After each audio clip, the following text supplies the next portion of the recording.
Ayan mga ka-asenso, nag-purchase tayo ng Elf na Isuzu. Ito ay nasa 16 footer na Elf at ito ay binahagi ko lang sa inyo. Bahagi po ito ng ating ito po ay after natin 1 year after po natin na mag-resign sa trabaho, ito na nakabili tayo ng maliit na Elf at abangan nyo na lang po kung ano gagawin natin dito at kung ano po ba yung in-improve ni Usapang Agrinegosyo 1 year mula nung nag-resign sa trabaho. Ayan, magandang araw sa inyo lahat. Maraming salamat. Ayan, document natin lang ito.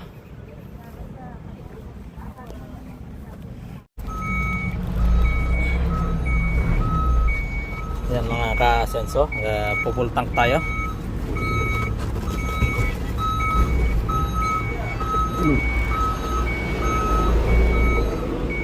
Full tank sir ah. Mga pila na abuton, full tank na. Pwede mo na sir. Mga pila sir abuton. Full tank wala lang.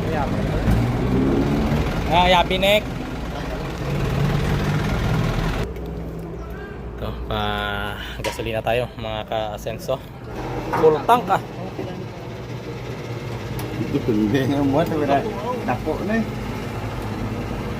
40 euro na. Sobray. May 5,000. Mga 80 liters ko na eh. Sintaan no. Pila na? 8,000? Di. Dito ko tapos yung roda. Nasila ito man eh. 105 per liter ng diesel. Wala na pag naka-afford yung isang full tank ah. Oo.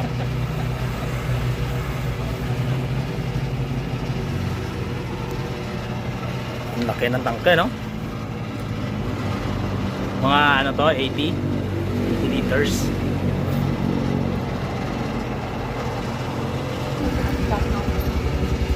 $42 liters. Kamay lang mo lang. Makapit na mag-full tank. Saan mo nakita? So, full tank tayo pero kalahati yung free from sa kasa yung gasolina. So, nag-load tayo ng another 50, less than 50 liters para ma-full tank lang ito. Ayan, 105 per liters natin. Sakto, 105. So, full tank na ito dahil may free. Ayan, maraming salamat. Full tank. Dali, nag-add lang kita ng 47 liters. Ito na yung truck namin mga ka-asenso. Ipaparking na dito sa aming area. And dito na rin yung building. Soon to rise na rin ito. Ito ang update sa ating pinagbibisihan ngayong 2026 mga ka-asenso. Ayan na, nandito na mga ka-asenso yung ating truck. Akyat na sa ating parking. Ayan.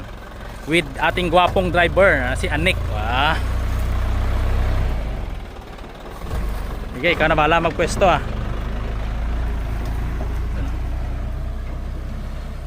Nandito na yung ating sasakyan. Pa-parking na tayo dito. At maraming salamat po Lord na purchase ito. Ayan, hanggang dito na lang mga ka-asenso. I-update ko kayo sa mga darating na mga araw na mga aming mga updates. Ayan. Hanggang dito na lang.